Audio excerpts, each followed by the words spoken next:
Hey everybody, welcome back to my podcast, Anatomy and Physiology Bit by Bit. I'm your host, Dr. Steve Sullivan, coming to you from just outside of Philadelphia in the United States, where I've been teaching A&P since 2002. Today we're going to finish up my discussion of metabolism. First, I'll talk about lipid and protein metabolism, since I already covered carbohydrate metabolism, and then I'll get into metabolic rate and metabolic state. I want to take a second to thank you all for listening, commenting on Spotify, rating and reviewing the podcast. I can't tell you how much that helps to get this show to the people who could really use it in their studies. And keep the emails coming. I recently got a really nice email from a listener in Indiana in the US. He said, quote, "I'm so excited that I found your podcast. I've listened to almost all of the episodes, a lot of them more than once. You do such an incredible job of making the content easy to understand, and I only wish I had known about it 6 months ago." End quote. Thank you for the wonderful compliment. It brightens my day to hear that and makes me want to jump in right into making the next episode. Having said that, we still need to finish talking about how we metabolize macronutrients. So we'll start with lipid metabolism. While the earlier discussion focused on carbohydrate oxidation, it is essential to recognize that the same metabolic pathways, glycolysis, the citric acid cycle, and the mitochondrial electron transport chain also serve the oxidation of lipids and proteins.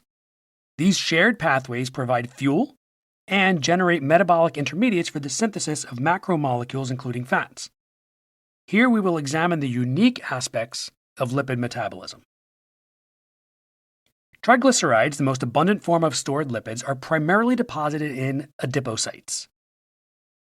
Those are adipose cells. On average, a fat molecule remains in an adipocyte for about 2 to 3 weeks. While the total quantity of stored fat in the body stays relatively constant, there is continuous turnover. Lipids are constantly released into the bloodstream, transported, and either oxidized for energy or restored as adipose tissue. The process of synthesizing fats from other types of molecules, like sugars and amino acids, is called lipogenesis. Lipogenesis is largely responsible for the weight gain associated with high sugar diets. The metabolic intermediate phosphoglyceraldehyde, or PGAL, generated during glycolysis can be converted to glycerol, the 3-carbon backbone of triglycerides. Meanwhile, glucose and amino acids can enter the citric acid cycle via acetyl-CoA. These acetyl-CoA molecules can be diverted away from the cycle and used to build fatty acid chains. Once both glycerol and fatty acids have been synthesized, they are combined to form triglycerides, which may then be stored in adipose tissue or used to generate other lipids as needed.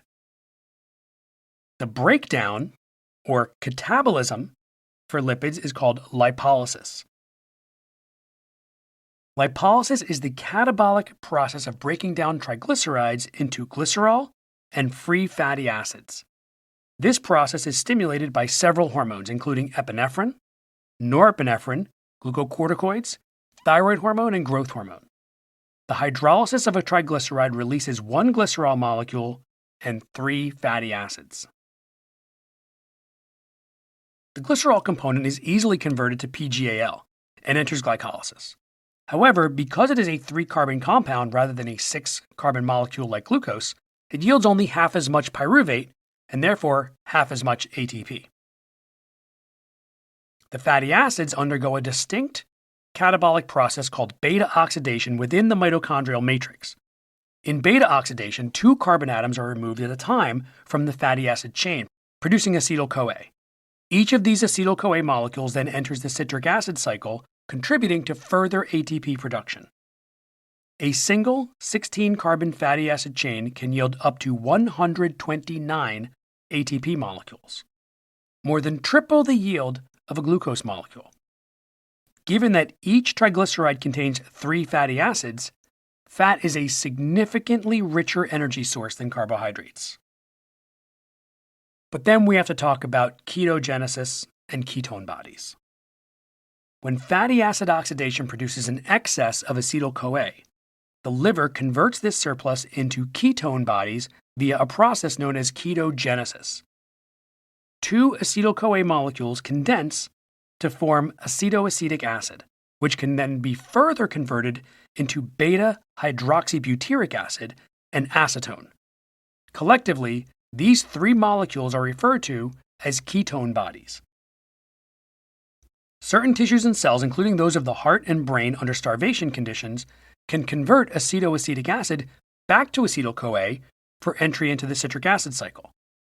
However, during periods of rapid fat oxidation, such as in untreated type 1 diabetes mellitus, for example, ketone bodies can accumulate excessively in the blood. This leads to a condition that I talked about a little bit earlier, known as ketoacidosis. This is a metabolic disturbance characterized by a low blood pH, meaning that the blood is too acidic. It's important to understand that acetyl-CoA cannot be converted back into glucose because the pathway from pyruvate to acetyl-CoA is irreversible. As a result, fatty acids cannot serve as substrates for gluconeogenesis. Glycerol, in contrast, can be used for glucose synthesis and thus supports gluconeogenesis, but to a limited extent. Interestingly enough, the complete oxidation of fats requires the presence of sufficient carbohydrate to generate oxaloacetic acid, which is a key intermediate in the citric acid cycle. Without adequate carbohydrate intake, oxaloacetic acid is diverted to glucose production, reducing its availability for the citric acid cycle.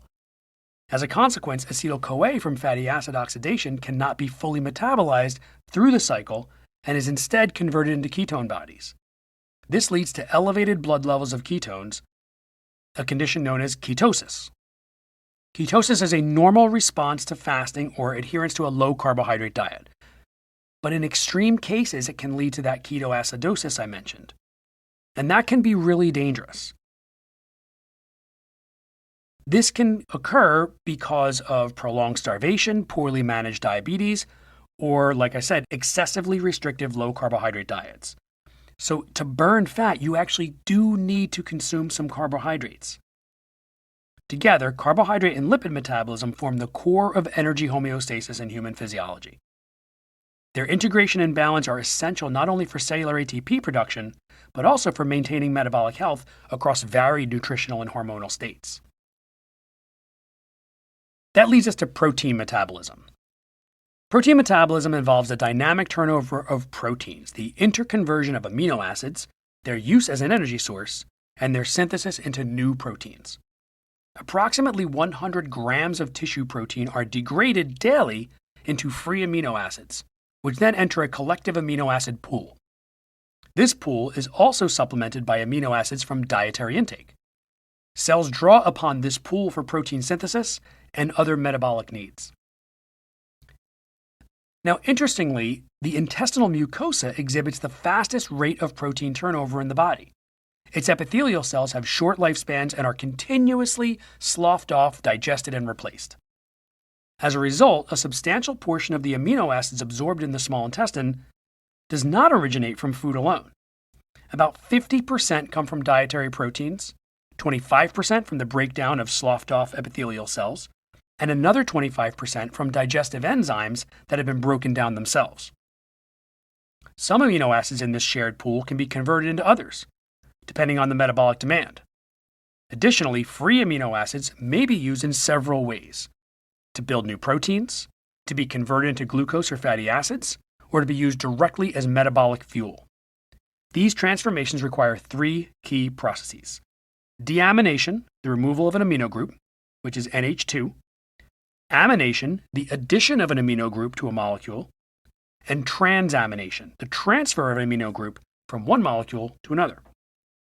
These processes underpin amino acid catabolism and interconversion, and they are critical for both energy production and biosynthetic flexibility. Now, what about using protein as fuel? To utilize amino acids as an energy source, the first step is deamination. You have to remove an amino group. In this process, the amino group is removed from the amino acid, and the remainder becomes a keto acid. Depending on the specific amino acid, this keto acid may then be converted into pyruvate, acetyl-CoA, or a citric acid cycle intermediate. Then it goes into synthesizing ATP. These metabolic intermediates can then enter various energy-yielding pathways. For instance, pyruvate can proceed through the rest of glycolysis and aerobic respiration. Acetyl-CoA can enter the citric acid cycle. and citric acid cycle intermediates can also be used for ATP production. Remarkably, these pathways are reversible in some cases. When amino acids are scarce, citric acid cycle intermediates can undergo amination, becoming amino acids again and contributing to protein synthesis.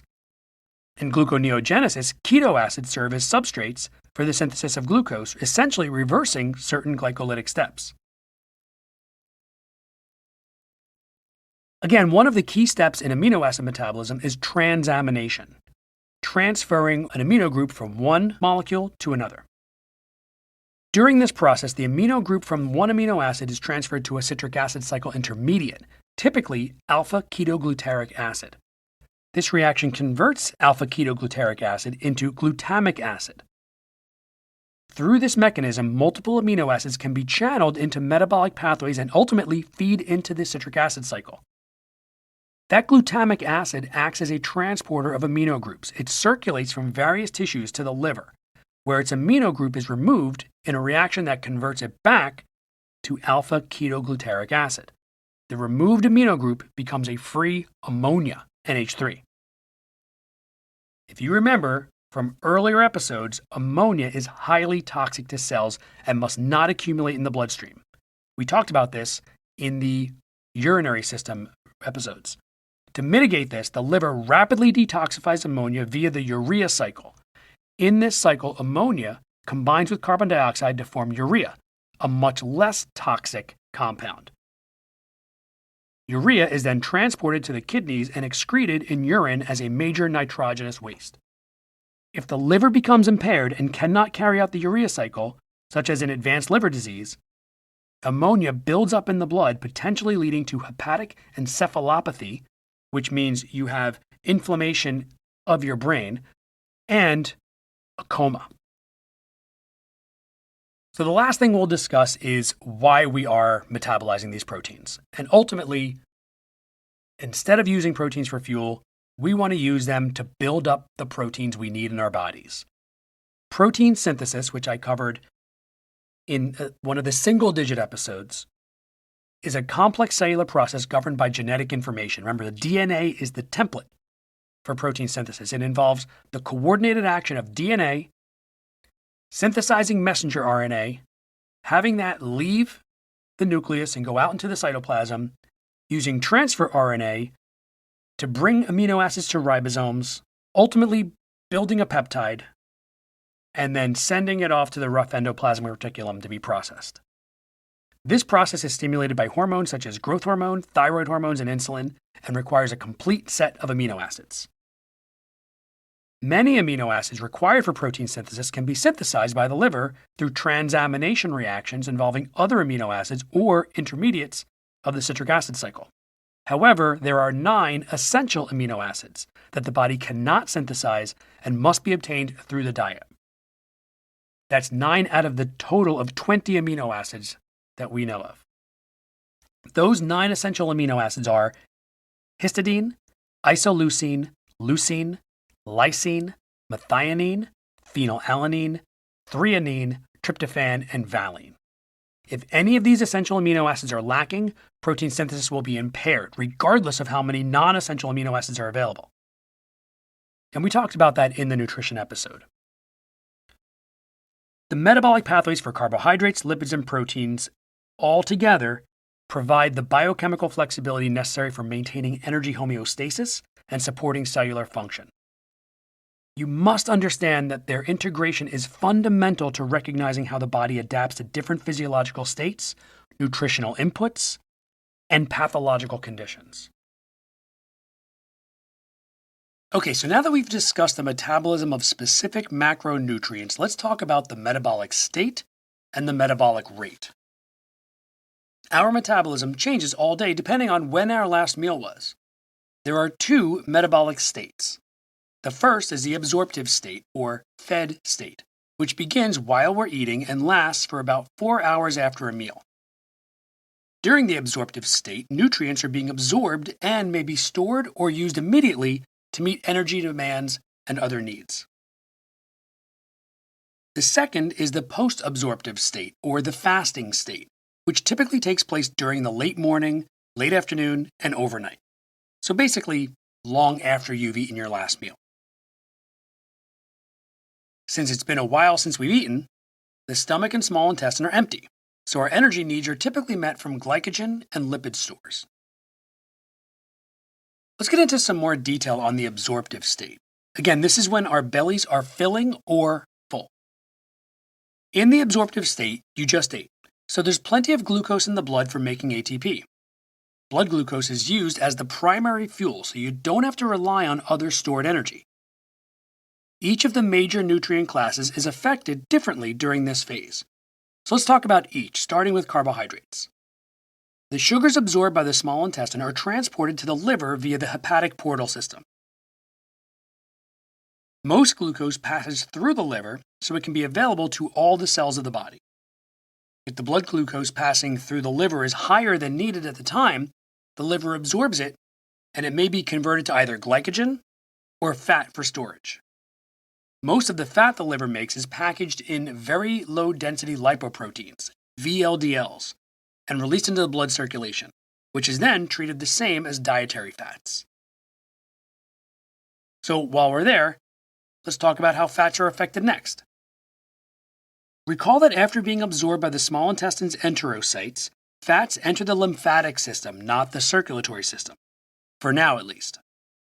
Fats make their way into the lymphatic vessels as chylomicrons and initially bypass the liver on their way to the left subclavian vein. That's when they enter the circulatory system. In episode 64, I talked about the enzyme lipoprotein lipase, which removes fats from the chylomicrons and VLDLs so they can be absorbed by adipose and muscle tissue. The remaining components of the chylomicrons are disposed of by the liver. Hepatocytes, which are liver cells, and adipocytes, which are fat cells, the heart, and the muscles all use fat as their primary energy source. When we talk about proteins, we're really talking about amino acids. Remember that proteins are not absorbed as full-on proteins. Episode 64 also talks about how they're first broken down into their amino acid building blocks, and it's those that are absorbed. Like sugars, amino acids go to the liver first. Most pass through the liver so cells can use them for protein synthesis. However, some are removed by the liver and used for one of three things. One is protein synthesis. Makes sense. Very simple.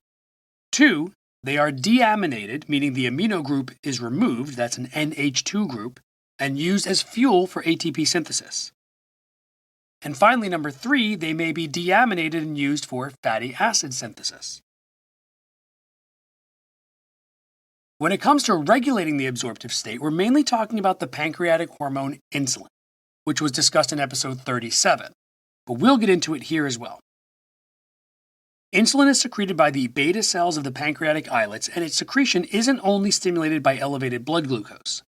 It's also stimulated by an increase in amino acid levels and by the intestinal hormones gastrin, secretin, cholecystokinin, and glucose-dependent insulinotropic peptide, GIP.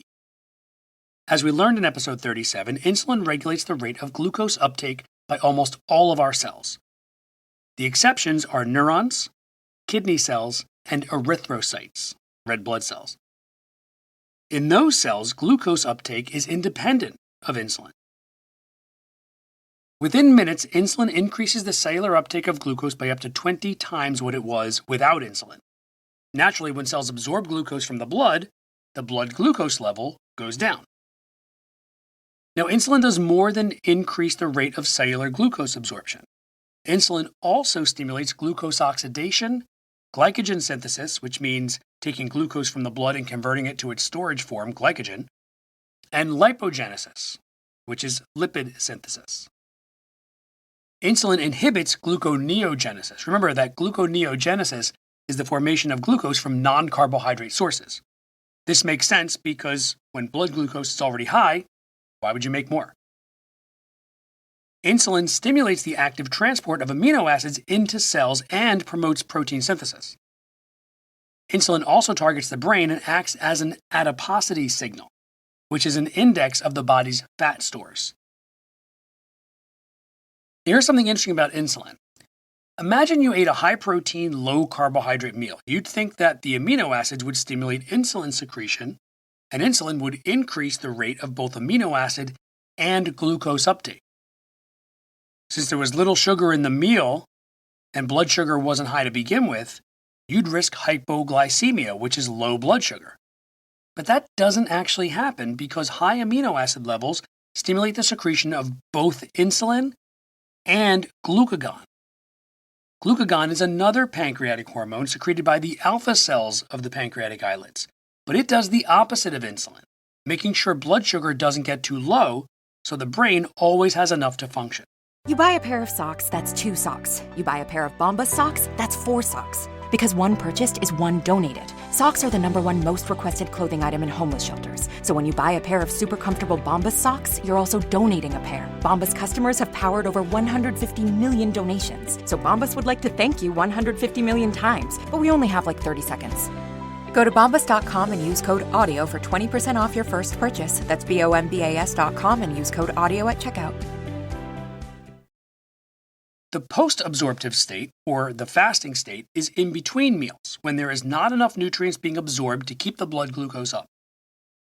So we use homeostatic mechanisms to maintain a healthy level, which is about 90 to 100 milligrams per deciliter of blood. Since we know the brain only uses glucose for energy and doesn't store any, keeping the blood plasma's concentration of glucose within this range is essential. Think about it. When you haven't eaten for a while and you notice your blood sugar getting low, what are the first symptoms you experience? Headache, lightheadedness, dizziness, irritability, maybe you get a little shaky. These are brain symptoms. So let's examine the post-absorptive status of our macronutrients like we did for the absorptive state. We'll start with carbohydrates. During the post-absorptive or fasting state, we tap our glycogen reserves to get glucose into our blood plasma. Breaking down glycogen is called glycogenolysis. As you already know, we can also synthesize glucose from other compounds via gluconeogenesis. We don't typically need to resort to gluconeogenesis right away because the liver usually stores enough glycogen to support about 4 hours of post-absorptive metabolism. We can also use our fat stores for glucose. Fats are stored in adipose and liver tissue as triglycerides. As I've mentioned before, a triglyceride consists of 1 glycerol molecule and 3 fatty acids. Adipocytes and hepatocytes hydrolyze fats, resulting in glycerol and 3 free fatty acids. That means fatty acids that are no longer bound to glycerol. The glycerol is converted to glucose. Interestingly, free fatty acids cannot be converted to glucose, but they can still increase the blood plasma's concentration of glucose. Here's what happens. The liver oxidizes free fatty acids to ketone bodies, which other cells can absorb and use for energy. They can also use free fatty acids directly as their own source of energy. The benefit of this is that fatty acid catabolism by non-brain cells leaves glucose available for use by the brain. This is called the glucose-sparing effect of fatty acid catabolism. Now, if you experience prolonged fasting of at least 4 or 5 days, the brain will begin to use ketone bodies as supplemental fuel. Our bodies do not like using proteins for energy, and we typically only see that when glycogen and fat reserves are depleted. Then the body begins to use proteins as fuel. Some proteins are more resistant to catabolism than others. Collagen, for example, is almost never broken down for fuel, but muscle protein goes quickly. Okay, so now let's talk about how our bodies regulate the post-absorptive state, which is more complicated than the regulation of the absorptive state. We're primarily looking at the sympathetic division of the autonomic nervous system and the pancreatic hormone glucagon. However, there are other hormones involved as well. When it's been a few hours since your last meal, your blood sugar drops. Naturally, insulin secretion declines in response. Then the alpha cells of the pancreatic islets begin to secrete glucagon. Glucagon promotes glycogenolysis and gluconeogenesis, raising the blood glucose level. It also promotes lipolysis, the breakdown of lipids, and a rise in free fatty acid levels. That means glucagon makes both glucose and lipids available for energy. Remember, glucagon raises our blood glucose level. It's the opposite of insulin. The sympathoadrenal system is a critical physiological system that helps the body respond to stress. It's a network involving the sympathetic division of the autonomic nervous system and the adrenal medulla, working together to prepare the body for fight or flight in response to injury, anger, fear, and other forms of stress. This response involves the release of catecholamines like epinephrine and norepinephrine, which increase heart rate, blood pressure, and other bodily functions to help an individual cope with perceived threats. The sympathoadrenal system also promotes glycogenolysis and lipolysis. Adipose tissue has sympathetic innervation. Adipocytes as well as hepatocytes and muscle cells also respond to epinephrine from the adrenal medulla. So let's say you get injured and you have damaged tissues that will require tissue repair by the body. The sympathoadrenal system mobilizes stored energy reserves and makes them available to meet those demands. Stress also stimulates the release of cortisol from the adrenal cortex, which promotes fat and protein catabolism and gluconeogenesis. Growth hormone from the anterior pituitary gland is secreted in response to a rapid drop in blood glucose and in periods of prolonged fasting. Growth hormone does the opposite of insulin, raising blood glucose. Okay, so those are the metabolic states, the absorptive and the post-absorptive. No doubt you've heard the term metabolic rate. In fact, you may have heard it on this podcast. So let's review what metabolic rate means. The metabolic rate is the amount of energy liberated in the body per unit of time. The units used for energy is kilocalories, and time can be whatever length of time you want to measure, but mostly we use a day. The basal metabolic rate is the number of kilocalories your body spends without considering variables like physical activity, hormones, mental state, the environmental temperature, and whether or not you've recently eaten. Metabolic rate can be measured using an instrument called a calorimeter, the water-filled chamber a person enters. The water absorbs the heat given off by the body and changes temperature. The change in water temperature lets us estimate the metabolic rate of the person inside the calorimeter. Since we use oxygen to synthesize ATP, we can also estimate metabolic rate by measuring the amount of oxygen a person consumes. For every liter of oxygen, approximately 4.82 kilocalories of energy is released from organic nutrients. Not all nutrients use the same amount of oxygen, so this is just an estimate. Your metabolic rate is slightly lower when you're sleeping. When you combine the basal metabolic rate and the variables, especially physical activity, you get the total metabolic rate, TMR. The basal metabolic rate of an average adult biological male is about 1,700 kilocalories per day. It's about 1,400 for the average biological female. So this is how many calories you have to consume to fuel essential metabolic tasks like active transport, muscle tone, brain activity, cardiac and respiratory rhythms, renal functions, and other essential processes. Then add whatever physical activity you engage in. If you're trying to lose weight, it's best to estimate calorie deficit in your diet. Consume fewer calories than you are spending. If you're trying to maintain your weight, go for an even balance. If you're trying to gain weight, consume more than you're spending. Of course, that's oversimplified.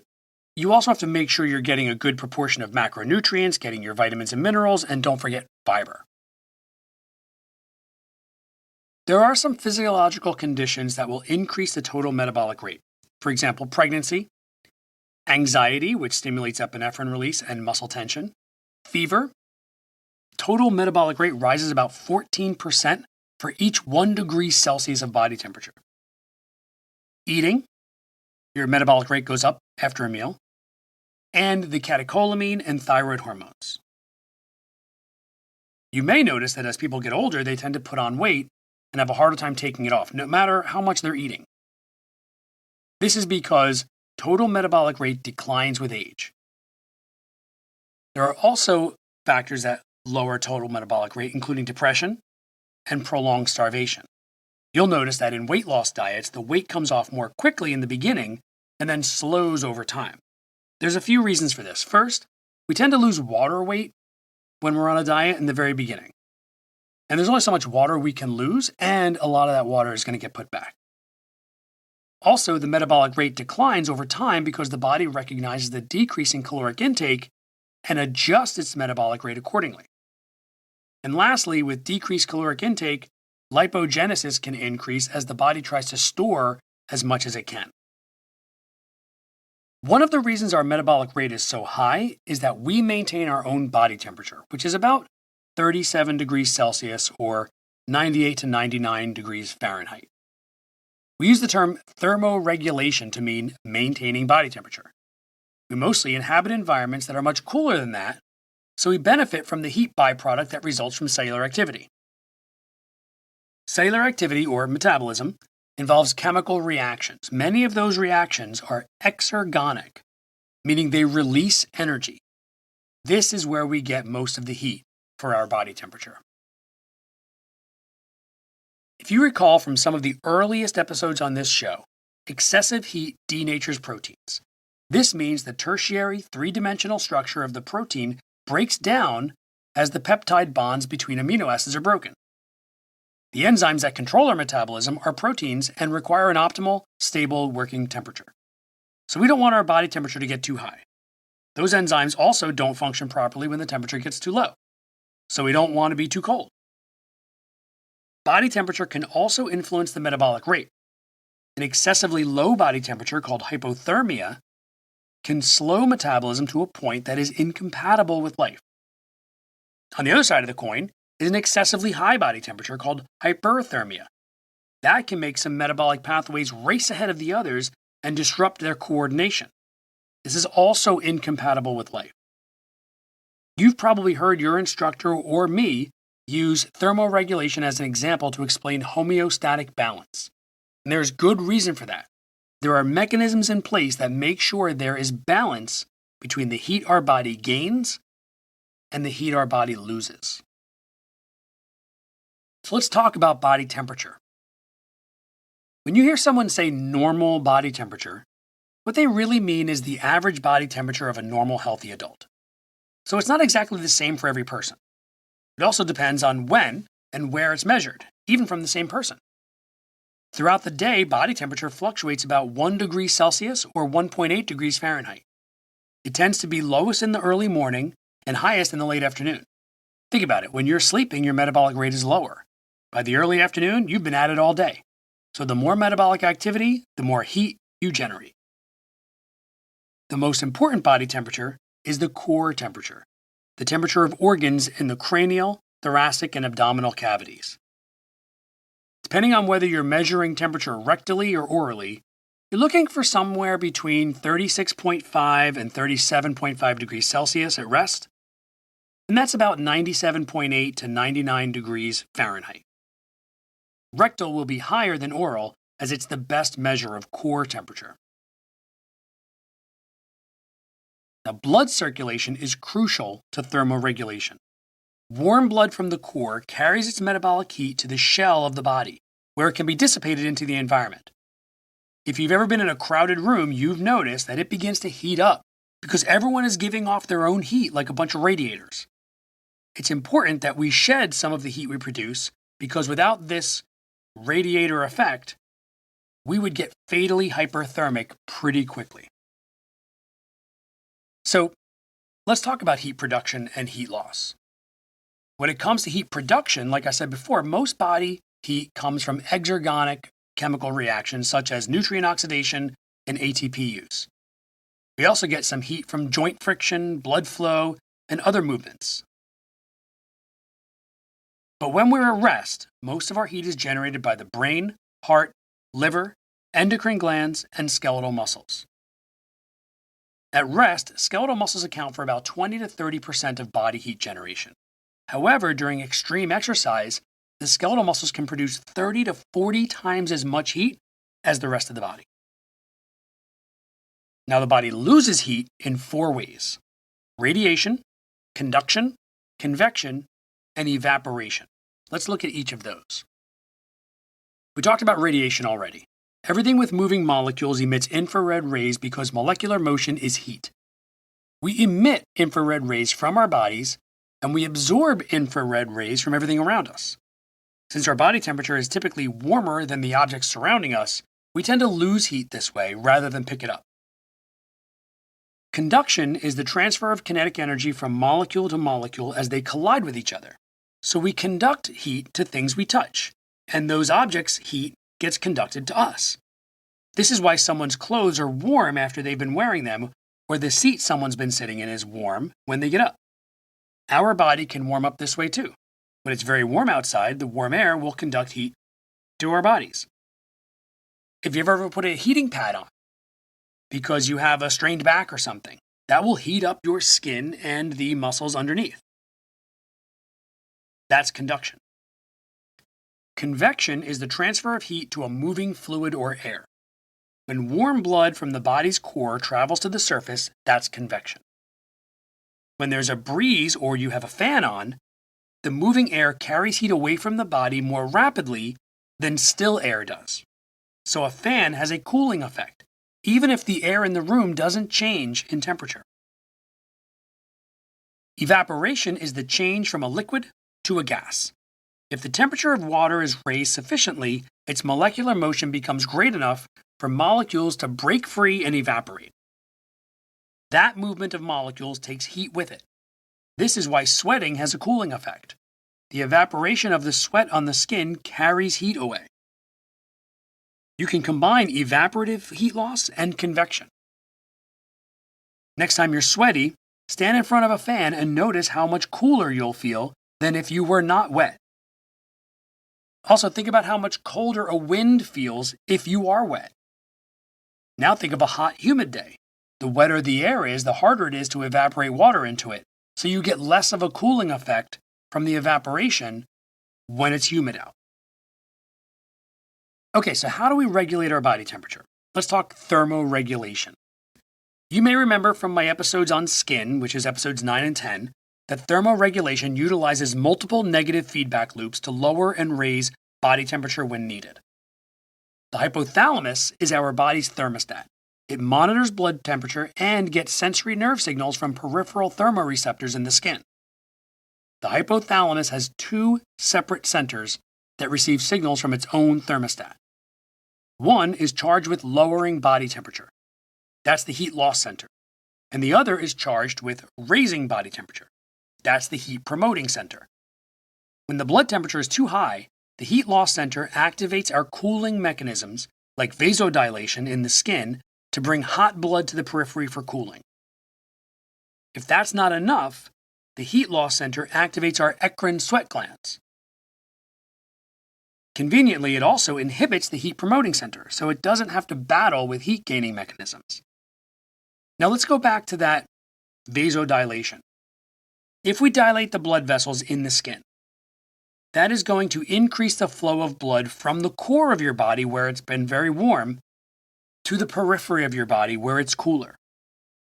That blood will then cool off and return to the core, helping to cool the core of your body off. The heat promoting center activates mechanisms to conserve or generate body heat when the blood temperature is too low. One way is dermal vasoconstriction, which is the opposite of vasodilation. Instead of bringing blood to the skin, blood vessels of the skin constrict, diverting blood away from the skin toward the body's core, limiting heat loss and making sure the vital organs are warm enough. This is achieved via the sympathetic division of the autonomic nervous system. You may notice goosebumps when you're cold. That's the erector pili muscles of hair follicles contracting. It doesn't do anything to warm human bodies, but in hairier and furrier animals, it fluffs up their coat, making it a better source of insulation. If dermal vasoconstriction is not enough, we may start shivering to generate heat. Shivering is a spinal reflex that causes tiny, alternating contractions in skeletal muscles that oppose each other.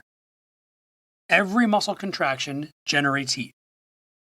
Shivering can increase the body's heat production up to 4 times, and this is called shivering thermogenesis. We also have non-shivering. You buy a pair of socks, that's 2 socks. You buy a pair of Bombas socks, that's 4 socks. Because one purchased is one donated. Socks are the #1 most requested clothing item in homeless shelters. So when you buy a pair of super comfortable Bombas socks, you're also donating a pair. Bombas customers have powered over 150 million donations. So Bombas would like to thank you 150 million times. But we only have like 30 seconds. Go to bombas.com and use code AUDIO for 20% off your first purchase. That's BOMBAS.com and use code AUDIO at checkout. Thermogenesis, which is a longer-term mechanism for generating heat. Several weeks into a colder winter season, the sympathetic division raises the metabolic rate, resulting in more nutrients being burned as fuel. Consequently, our appetite increases, so we eat more to drive this mechanism. Infants generate heat by breaking down brown adipose tissue, whose lipolysis is not linked to ATP synthesis. So all the energy released from the brown fat is in the form of heat. Infants are especially vulnerable to hypothermia because they are young, they're not going to move around to warm their bodies up, they don't have as much insulation, they're just not as good at regulating their own body temperature yet, so having that brown fat is essential to them making their body temperature normal. Okay, well that wraps up the topic of metabolism. I want to thank everyone for listening. I hope this podcast is helping you get your B or better in A&P, or just helping you better understand how the human body works. Once again, thank you to my listener in Indiana for sending that really nice email. Keep them coming. Good luck, and I'll talk to you next time. Anatomy and Physiology Bit by Bit is a production of Minus 55 Media. Don't forget to check out my Instagram account and my YouTube channel, both called Student Help for AP. I'm posting a lot of stuff on there right now that you can watch and that will hopefully really help you understand this A&P stuff. Very special thank you out to my family, Bucks County Community College, and McGraw-Hill Education, where you can find my tutor video-based textbook alternative Anatomy and Physiology digital suite, already being used by several colleges and universities throughout the United States.